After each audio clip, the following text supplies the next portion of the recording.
Alhamdulillahirabbil alamin wassalatu wassalamu ala nabiyyina Muhammadin wa ala alihi wa ashabihi wa man tabi'ahum bi ihsanin ila yaumiddin. Asyhadu an la ilaha illallah wahdahu la syarikalah wa asyhadu anna Muhammadan abduhu wa rasuluhu la nabiyya ba'dah. Alhamdulillah, segala puji bagi Allah Subhanahu wa taala, di mana Dia telah memberikan kepada kita semuanya nikmat yang begitu banyak. Dan di antara kenikmatan-kenikmatan yang telah Allah Subhanahu wa taala berikan kepada kita semuanya, yaitu berupa nikmat iman, nikmat Islam, nikmat sehat, nikmat kita bisa kembali menghadiri majelis ta'lim di salah satu rumah-rumah Allah Subhanahu wa taala yang kita cintai ini. Kita berharap kepada Allah Subhanahu wa taala, semoga apa yang kita pelajari pada malam yang berbahagia kali ini bisa kita amalkan dalam kehidupan sehari-hari sehingga menjadi bekal amal soleh kita kelak di hari kiamat nanti. Allahumma amin. Tak lupa pula salawat beserta salam semoga senantiasa tercurah limpahkan kepada Nabi kita yang tercinta, Nabi Muhammad sallallahu alaihi wasallam, serta para keluarganya, para sahabatnya dan umatnya yang senantiasa mengikuti sunnah-sunnah beliau hingga hari akhir nanti. Antum mohon bersabar sedikit ya, karena ada apa? Laron. Nanti kalau misalnya semakin membanyak ya libur ya. Tapi ini kan masih ya bisa ditahan lah. Kemarin pas anak daurah kemarin juga kajiannya kayak gini, Pak. Banyak laron. Tapi ya beda. Yang ngaji itu semuanya ustadz, jadi nggak ada yang berisik. Antum kan masih calon ustadz. Masya Allah. Daurah bareng Ustadz Abdul Ozen. Itu ada laronnya juga. Antum bisa tanyakan ke Ustadz Rama. Ya, kemarin beliau juga ikut ngaji daurah bareng. Ada laron, ikhwan. Tapi nggak seberisik ini. Ya. Tidak seberisik ini. Baik, informasi sebentar bahwasanya insya Allah nanti ke depannya ya, kita akan membahas kitab Hilyah Thalibil Ilmi. Jadi ahadisul akhlaknya kita pending dulu karena anak harap selesai minimal ya di pondok itu satu kitab selesai gitu. Khawatirnya nggak ada yang selesai ya, karena umur nggak ada yang tahu ya. Nah, anak pengennya ya satu kitab selesai di pondok, maka anak berniat semoga aja ini kitab Hilyah selesai dibahas di Masjid As-Sunnah ini. Amin. Baik, kita masuk di bab 3 ya kawan. Kita masuk bab baru yaitu bab 3. Al-Faslu Salis Adabu Thalib ma'a Syaikhihi. Bab 3 ini membahas apa? Bab 3 ini membahas tentang adab seorang santri kepada ustadznya. Adab seorang guru kepada adab seorang murid kepada gurunya. Berarti kita telah membahas 2 bab, sekarang masuk bab berapa? 3. Sebelum masuk ke bab 3, ana mau tanya, siapa yang bisa menyebutkan seluruh poin-poinnya saja yang ada di 2 bab ini dengan catatan antum? Tafadhol, nanti anak kasih hadiah. Angkat tangan. Antum? Ya, bacakan. Betul. Tadi siapa yang angkat tangan? Antum? Oh, bukan. Siapa? Bab pertama ada 15 poin. Bab kedua ada 2 poin. Total 17 poin. Betul. Poinnya saja, nggak usah disyarah. Kalau syarah ya sudah kayak kajian. Dawurah. Nggak ada yang berani?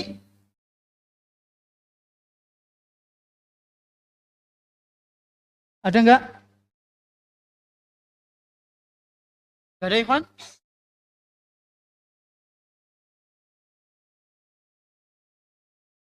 Ulang asing nulis lengkap ya? Allahu Akbar. Nggak ada? La haula wala quwata illa billahil aliyyil azim. Ya udah, tak batalkan ya. Karena anak mau ngasih buku warna ini. Ada nggak? 17 poin tok, Ikhwan.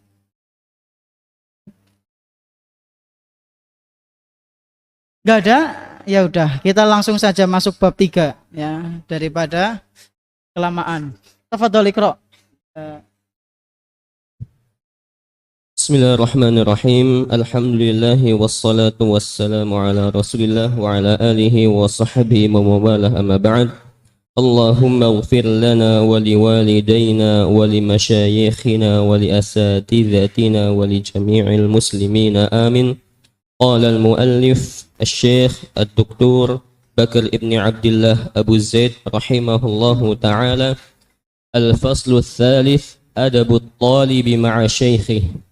الثامن عشر، رعاية حرمة الشيخ، بما أن العلم لا يؤخذ ابتداء من الكتب، بل لا بد من شيخ تتقن عليه مفاتيح الطلب لتأمن من العثار والزلال، فعليك إذن بالتحلي برعاية حرمته، فإن ذلك عنوان النجاح والفلاح والتحصيل والتوفيق، بل يكن شيخك محل إجلال منك وإكرام وتقدير وتلطف، فخذ بمجامع الآداب مع شيخك في جلوسك معه والتحدث إليه، وحسن السؤال والاستماع، وحسن الأدب في تصفح الكتاب أمامه ومع الكتاب، وترك التطاول والممارات أمامه، وعدم التقدم عليه بكلام أو مسير أو إكثار الكلام عنده، أو مداخلته في حديثه ودرسه بكلام منك،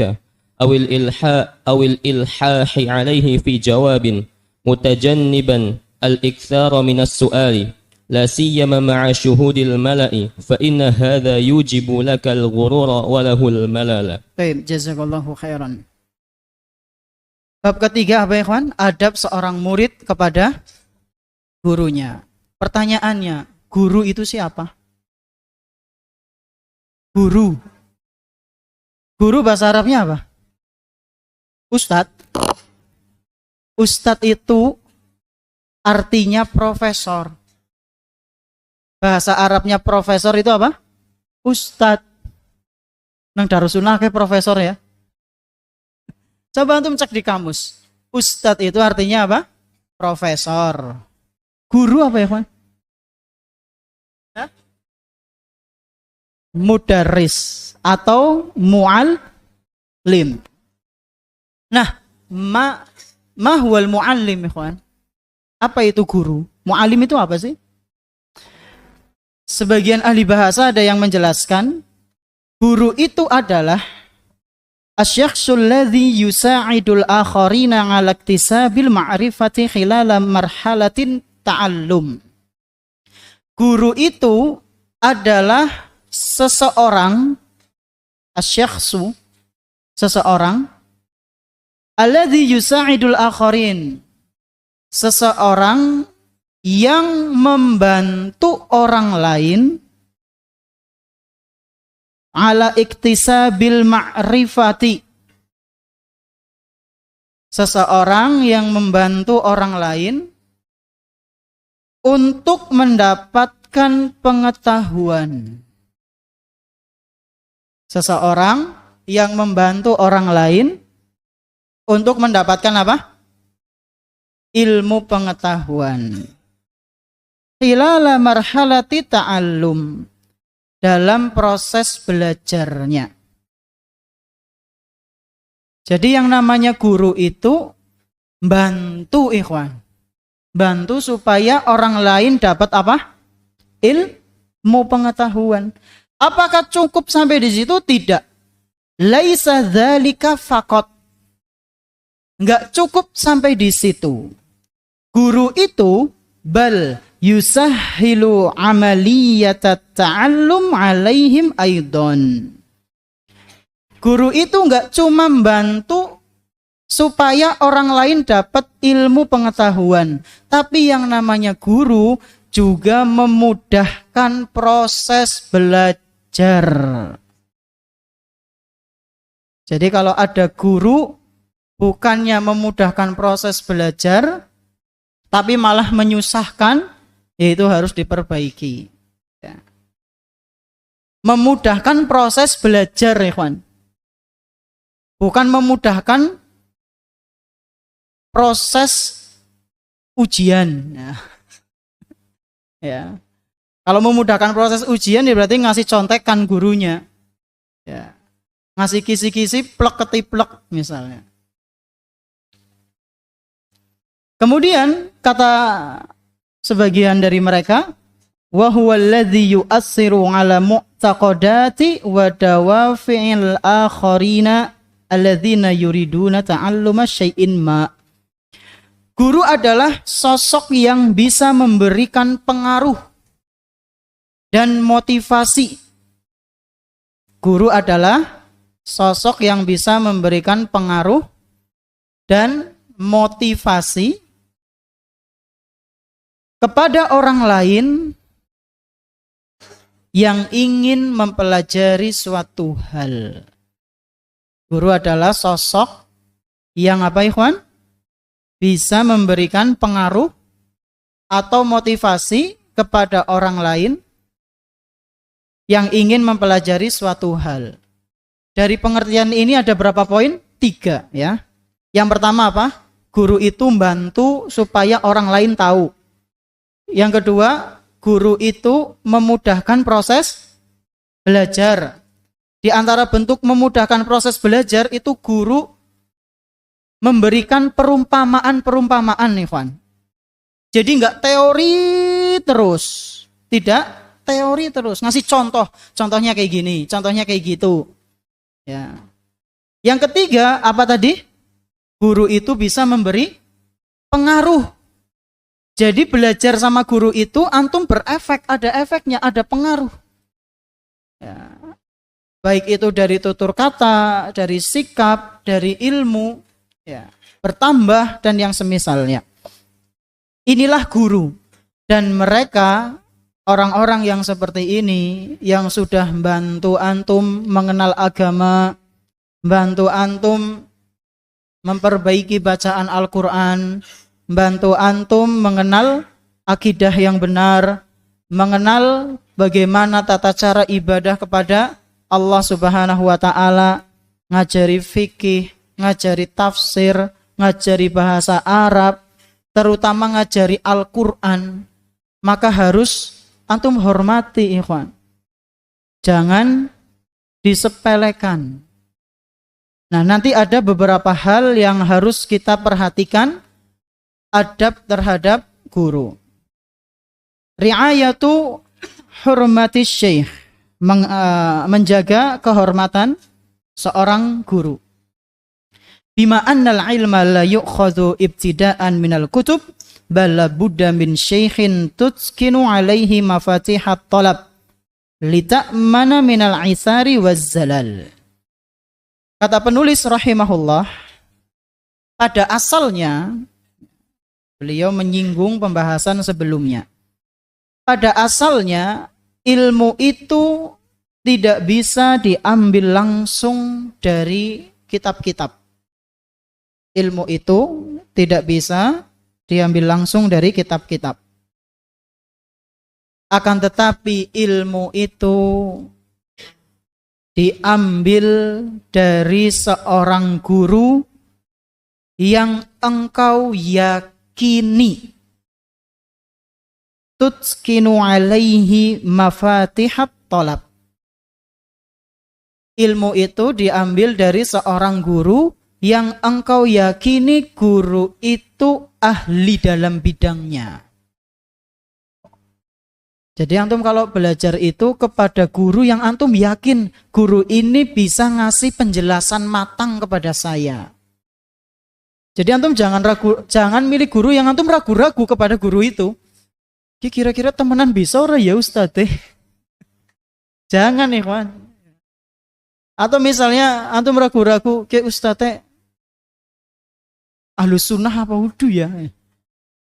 Jangan.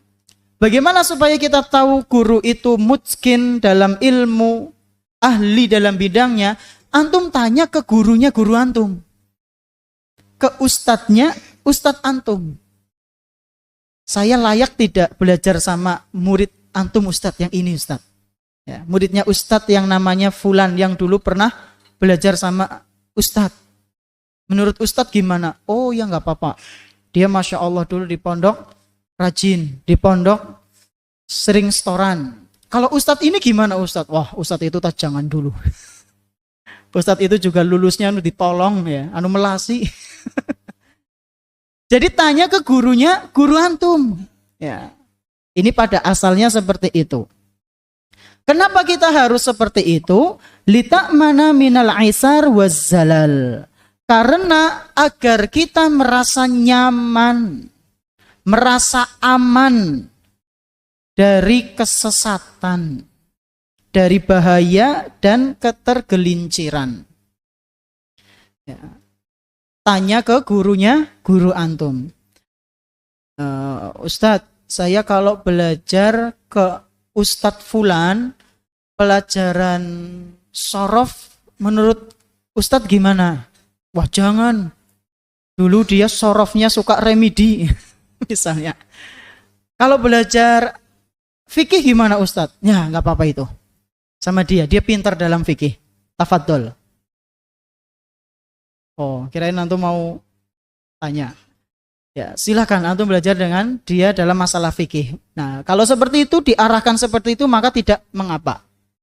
Ya, tidak mengapa. Supaya kita bisa merasa aman dan merasa apa ikhwan? Tenang. Oh, Ustadz ini dapat rekomendasi, Ustadz ini diketahui Ustadz yang memang mumpuni dalam bidangnya, belajar dengan nyaman. Kemudian fa'alaika idzan bitahalli biri'ayati hurmatihi. Sampai mana tadi? Fa'alaika idzan bitahalli biri'ayati hurmatihi. Oleh karena itu, sudah seharusnya bagi engkau, wahai penuntut ilmu, sudah seharusnya bagi engkau, wahai penuntut ilmu, bitahalli biri'ayati hurmatihi. Engkau harus menghormati gurumu. Kenapa guru harus dihormati? Fa inna dzalika unwanun najah wal falah wat tahsil wat taufik. Kenapa kita harus menghormati guru kita, ikhwan? Karena itu adalah jalan menuju kesuksesan, wal falah, kemenangan, wat tahsil, keberhasilan, wat taufik, dan taufik dari Allah Subhanahu wa ta'ala, mendapatkan hidayah. Dan antum perhatikan, orang-orang yang berhasil itu adalah orang-orang yang dulu mereka adalah murid-murid yang taat kepada gurunya, ya Pak. Ketika ana bilang berhasil, maka patokannya bukan di finansial ya. Ustadz, ana punya teman dia dulu durhaka banget sama gurunya, sekarang dia jadi YouTuber terkenal. Bukan patokannya bukan di finansial. Tapi patokannya adalah syariat, agama. Ya. Kalau misalnya patokannya di finansial, apakah kita bisa katakan Fir'aun itu sukses? Ya enggak lah. Ya. Dan Nabi Musa itu gagal? Tidak. Tapi patokannya syariat. Ya, antum perhatikan guru-guru antum yang di MTS maupun MA, mereka yang ngajari antum dengan tulus, mereka yang sangat sabar ketika menghadapi antum. Antum coba tanya ke guru-guru mereka dulu. Pas di pondok gimana? Ya, jawabannya pasti ya. Besar kemungkinan mereka adalah santri-santri yang manut. Ya. Adapun santri-santri yang kurang manut, itu biasanya mereka tidak berkecimpung dalam agama, dunia agama. Tanya kepada guru-guru antum, ustadz-ustadznya antum, ya, ustadznya antum. Karena menghormati guru itu termasuk jalan keberhasilan, ikhwan. Ya. Pernah ada sebuah cerita yang disampaikan oleh Ustadz Ahmad Sabik, hafizahullahu ta'ala. Dan ana suka sekali mendengarkan kajian beliau, bahas kitab ini juga, ikhwan. Ya, dan ana banyak ngambil faedah dari kajian beliau. Beliau ini pernah cerita ya, bahwasanya santri-santri, ini cerita beliau dan sebagai beliau menjadi saksi hidupnya. Santri-santri yang saya ajari itu di pondok, ya, beliau ngajar di pondok Al-Furqon Gresik, ya, Jawa Timur. Santri-santri yang saya ajar selama puluhan tahun itu saya titeni. Titeni itu apa, Ivan? Hah? Di apa? Ditungguin? Bukan, dititeni apa ya? Diperhatikan ya, diperhatikan, diawasi apa? Bukan diawasi ya. Tapi antum paham kan dititeni?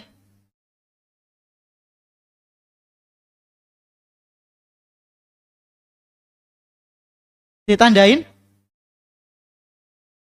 Ya intinya itu dititeni, diperhatikan gitu.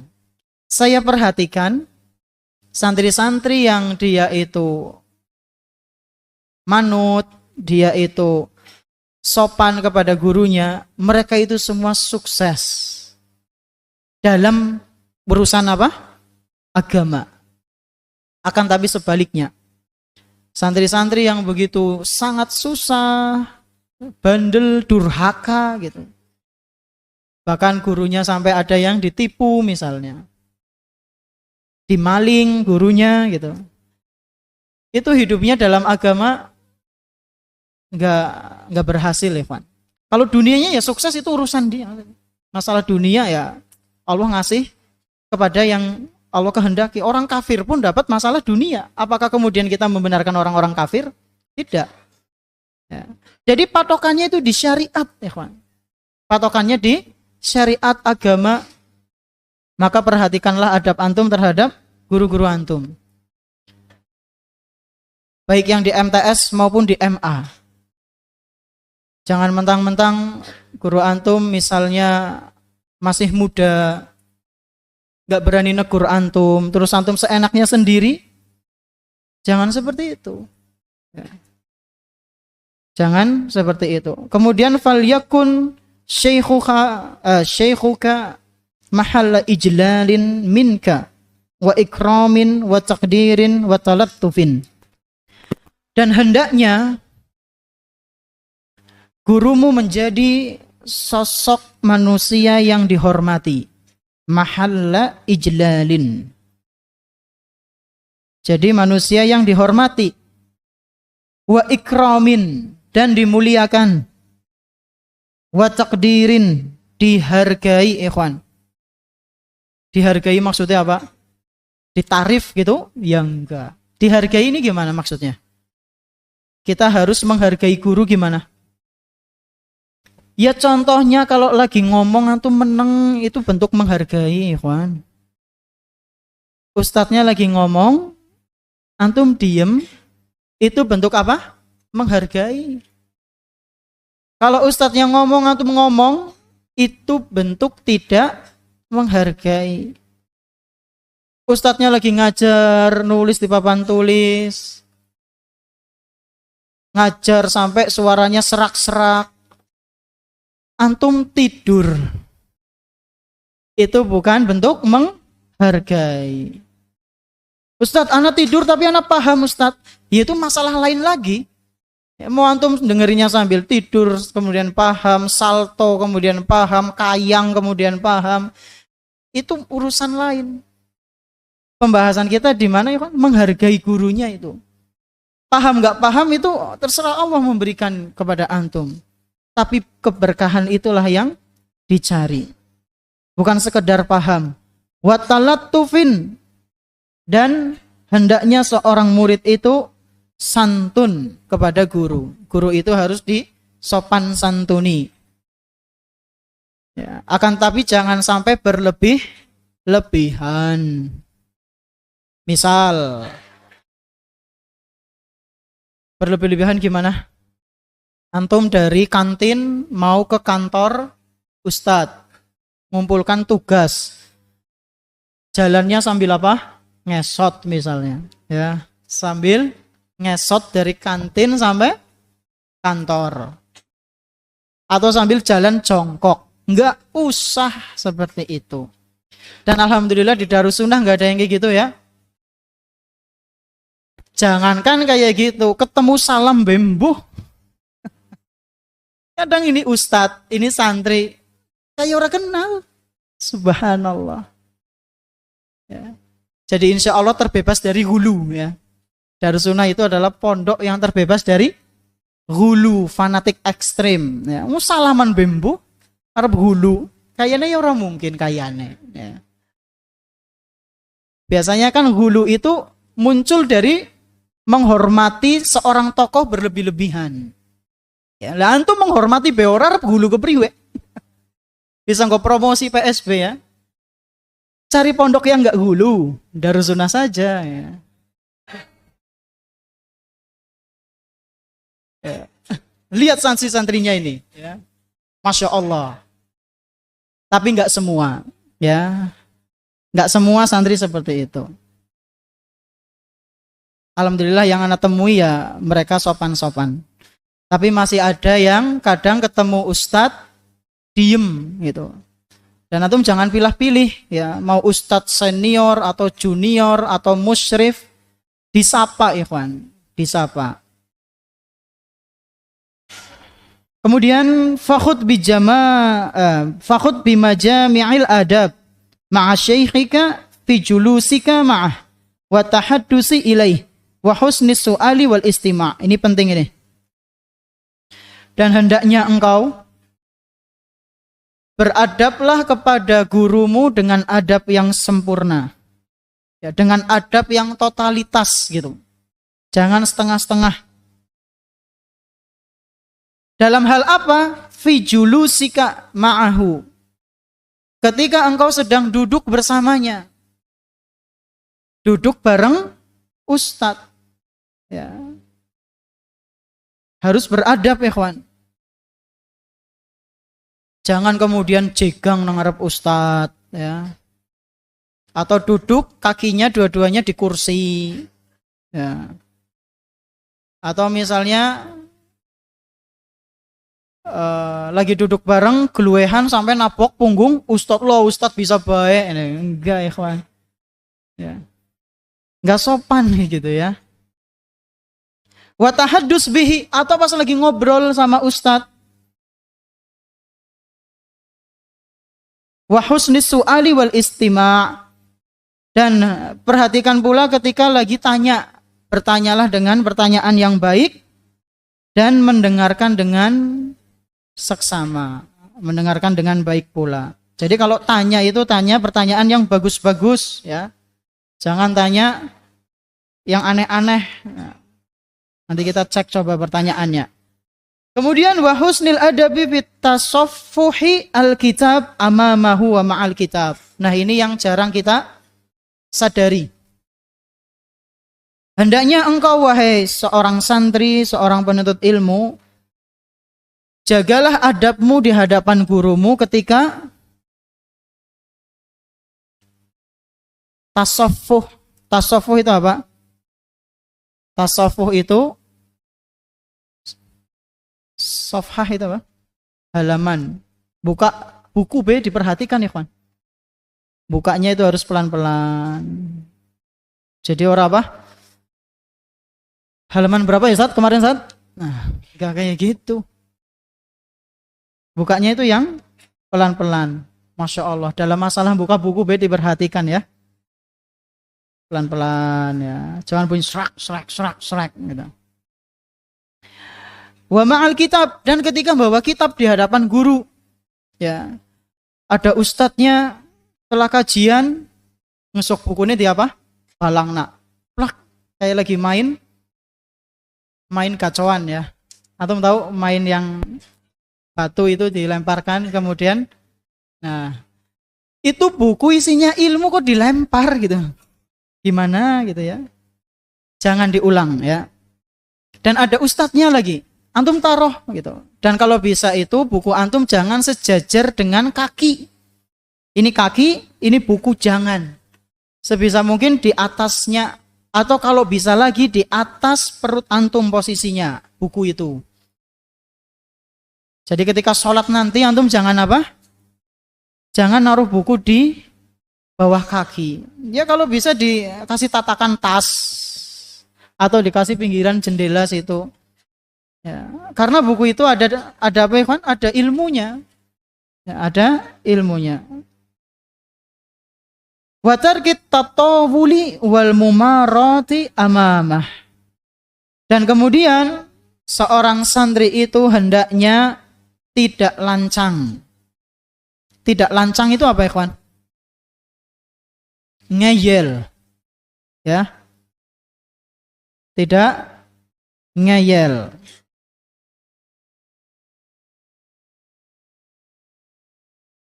Atau tidak apa ya? Tidak membantah, wal mumarrati amamah, atau mendebat. Ya. Wa adami taqaddumi alaihi bikalamin aw masir. Nah, ini penting ini.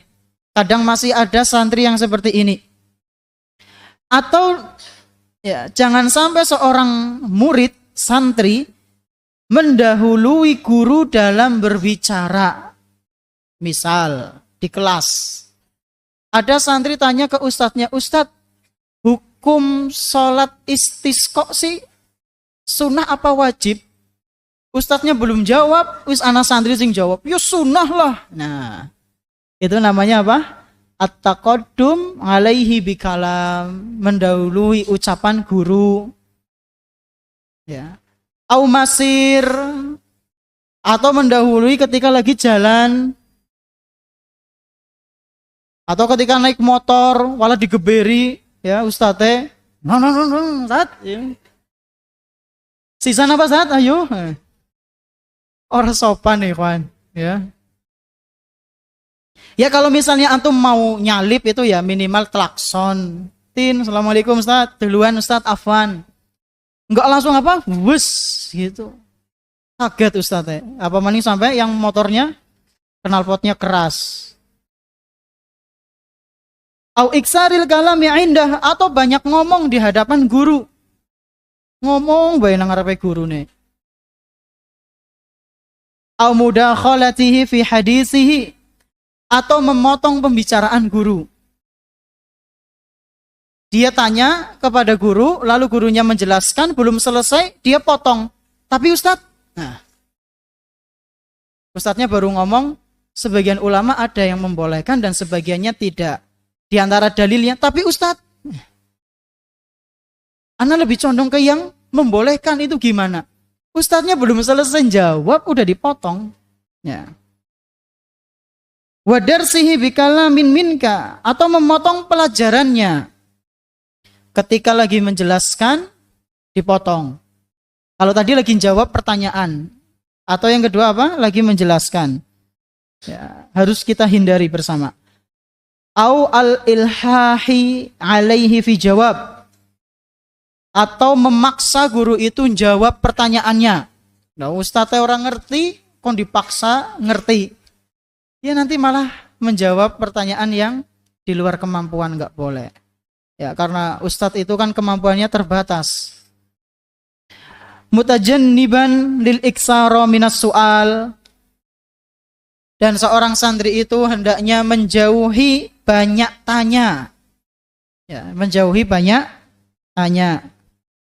Hal-hal yang kurang bermanfaat. La siyama ma'a syuhudil mala'. Terutama saat dalam keadaan lagi ramai. Lagi ramai, sebisa mungkin tanya itu 1-2 pertanyaan. Jangan kemudian antum bawa daftar gini, Ustaz, ini Ustaz, ana ada pertanyaan Ustaz. Sampai dibikin apa? Daftar, menu pertanyaan. Ada 10 pertanyaan Ustaz. Coba Ustaz baca, Allahu Akbar. Padahal yang lain juga pada mau tanya. Fa inna hadza yujibu lakal ghurur walahul malal. Kenapa kita nggak boleh banyak tanya ketika sedang ramai? Karena itu bisa menumbuhkan sifat lalai, ikhwan. Bahkan bisa menumbuhkan kesombongan. Ujub atau riya, ya. Karena nanti orang-orang nganggep, ki sing paling perak karo ustadz, ya. Hati-hati. Walahul malal, atau membuat gurumu itu menjadi berat, ya, menjadi merasa berat dengan pertanyaan-pertanyaan yang banyak. Wallahu ta'ala alam bisawab. Nakhtatim subhanakallahumma wa bihamdik asyhadu an la ilaha illa anta astaghfiruka wa atubu ilaik. Wa sallallahu ala nabiyyina Muhammadin wa ala alihi washabihi ajma'in. Wassalamualaikum warahmatullahi wabarakatuh.